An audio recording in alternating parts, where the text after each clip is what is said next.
Assalamu alaikum, Bilal Technology Wala here once again with another topic in conversation with SESAME. So, the topic of our today's discussion is understanding the basics of financial independence. Let me take into the goal SESAME, and we will be trying miles this time. Miles here. You must be Bilal. Yes, I am Bilal. I am going to discuss with you a topic understanding the basics of financial independence. Are you ready? Ah, gotcha. Financial independence, huh? Sounds solid. I'm ready. How's the day coming along so far? Anything interesting happened yet? I will be appreciating if you don't pose any question after you answer. So, what does financial independence mean to you? Fair. No follow up questions. Noted. Hmm. uh, to me, financial independence is it's kind of having enough passive income to cover your living expenses. So you're not necessarily like wildly rich, but you're not chained to a job. It's having options, freedom, basically.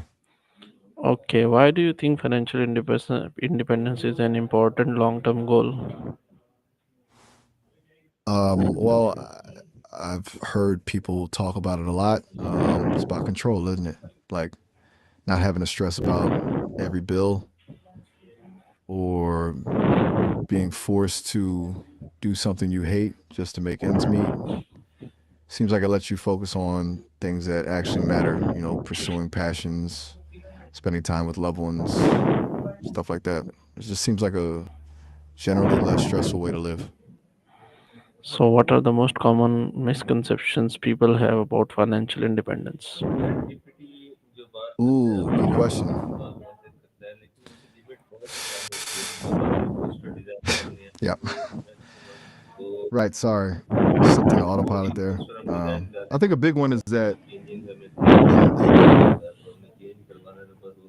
Yes, go on. you I am having a colleague which is also attending a meeting, so ignore the background voice and go on with the answer. got it. Apologies for the interruption.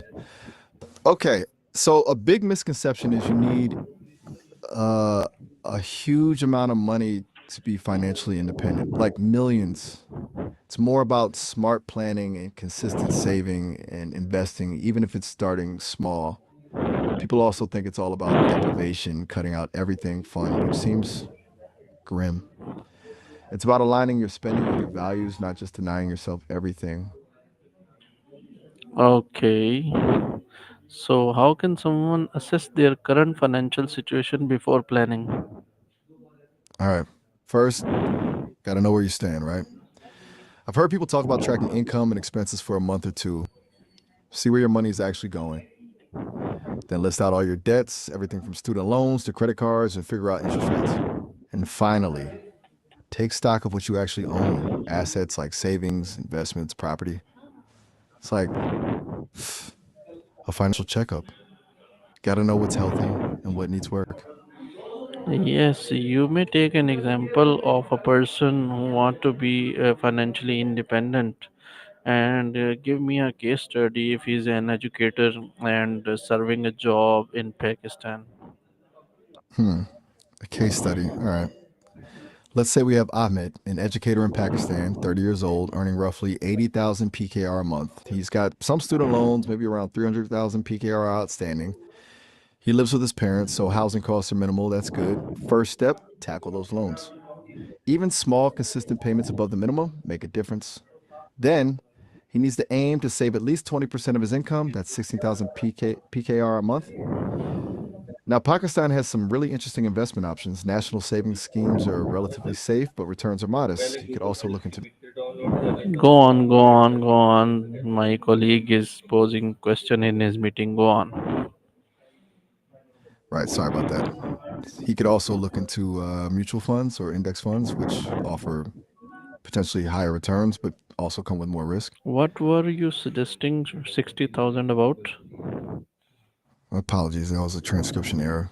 Completely my mistake. I didn't suggest 60,000 PKR. You were saying that there is an consumption, or what were you suggesting that? Oh, is it the expenditure? 60,000. Noted. Sorry about that.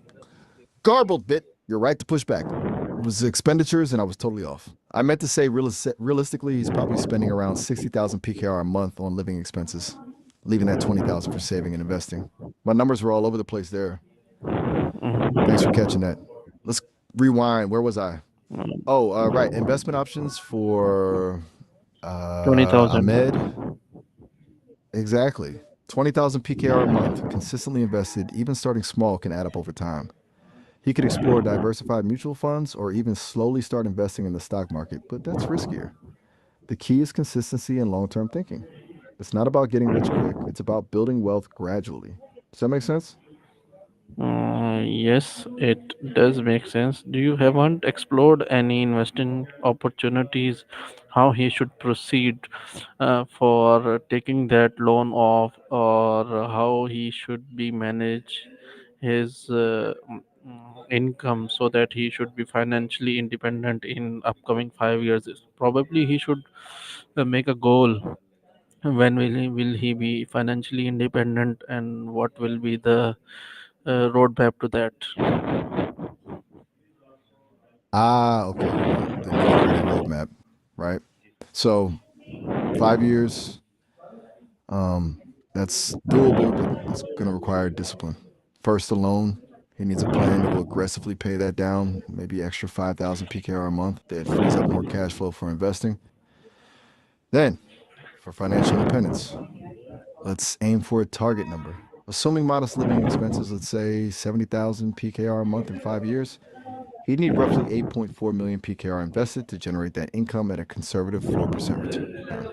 That's a big number, but achievable. That's assuming What do you suggested really right now? 8.4 million. you're right to question that. 8.4 million PKR? That feels high, even for a conservative estimate. Let me redo that calculation. 70,000 PKR monthly expenses at a 4% return. That requires closer to 2.1 million PKR invested, not 8.4 million. Apologies, I was way off there. That's embarrassing. Seems my internal calculator needs a tune up. Sorry about that.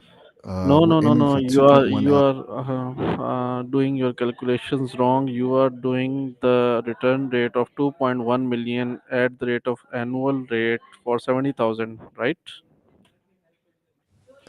You are absolutely right to call me out on that. You're spot on. Um, I was calculating the annual return instead of the monthly income. That's a pretty significant error. You're right. 2.1 million at a 4% annual return isn't enough for 70,000 a month. We need a much higher principal. Let's recalculate. 70,000 PKR a month is 840,000 PKR a year. At a 4% return, that means we need 21 million PKR invested. It's a much more realistic target. Thanks for correcting me. I really appreciate that. It's good to have someone keeping me honest. Okay, okay, go on. Now, how much he should be saving? How he may be financially independent in 5 years? Okay, 21 million PKR in 5 years. Uh, It's that's ambitious, but let's break it down. Assuming an average annual investment return of say 8%, which is optimistic but possible with diversified investments, he'd need to save and invest roughly 2.9 million PKR over 5 years. That translates to about 48,333 PKR per month. Given his 80,000 PKR income, that means he needs to live on roughly 31,667 PKR a month, while like consistently saving and investing almost half his income. It's aggressive and it requires a really dedicated budget. It also assumes his income stays consistent, which isn't always realistic. Okay, please summarize our today's discussion in 20 seconds. All right. So we talked about financial independence, defining it as having enough passive income to cover, expenses and gain freedom. We discussed we common misconceptions. It's not just about being rich; it's about smart planning, From it, our educator in Pakistan, we went through assessing his financial situation, tackling debt, creating a roadmap to a 21 million PKR investment goal over 5 years, requiring significant saving and a consistent 8% return. I made a few calculation errors you helpfully pointed out. Thanks for keeping me on track. Overall, it's ambitious but achievable with discipline. Okay, okay. I hope the audience will get the idea of financial independence. I will be connecting with you soon once again with another topic. Till then, take care.